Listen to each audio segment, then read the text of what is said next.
ভাই রেকর্ডারটা আবার অন করে দিলাম। হ্যাঁ, আচ্ছা এখন আমরা তো অ্যাপ তৈরি করে ফেলছি, সবকিছু তৈরি করে ফেলছি। এখন জিনিসটা ভিএস কোডে ওপেন করার পালা। জিনিসটা ভিএস কোডে ওপেন করার পালা। জিনিসটা ভিএস কোডে ওপেন করার পালা। আচ্ছা এখন আমরা যে জিনিসটা ভিএস কোডে ওপেন করব, আমরা কি করে ওপেন করব? লিখব code dot COD code space dot. VS কোডে ওপেন কিভাবে করার নিয়ম? Code space dot. Code dot দেবেন না, কিন্তু কোডের পরে একটা স্পেস দিতে হবে, তারপরে ডট।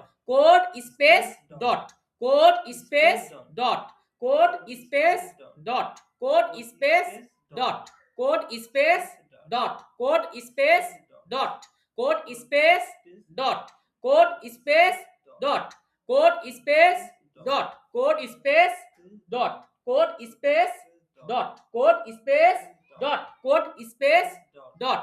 তারপরে আমরা কি করব? ইন্টার মারব। ইন্টার মারলে আমাদের ভিএস কোড ওপেন হয়ে যাবে, যদি আপনার ভিএস কোড ইনস্টল করা থাকে। আমরা কি বুঝতে পারলাম?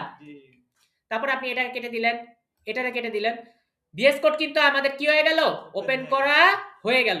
ঠিক আছে, আমরা পরের ভিডিওতে দেখব যে আমরা এই যে এই অ্যাপ দিয়ে কিছু আমরা লিখবো যেটা আমরা ব্রাউজারে শো করব। ঠিক আছে, আমরা তো প্রজেক্টকে ব্রাউজারে শো করছি, কিন্তু অ্যাপকে এখনো কি করিনি? প্রজেক্টে কানেক্ট করিনি, তাই না? আমরা তো শুধু প্রজেক্টকে ব্রাউজারে শো করছি, এই যে শুধু প্রজেক্টকে ব্রাউজারে শো করছি না, এই যে প্রজেক্টটা উঠছে, এখনো কিন্তু অ্যাপকে কানেক্ট করিনি। অ্যাপকে কি প্রজেক্টের সাথে কানেক্ট করেছি? করিনি। তা আমরা পরের ভিডিওতে দেখব কিভাবে অ্যাপকে প্রজেক্টের সাথে কানেক্ট করে। ওকে।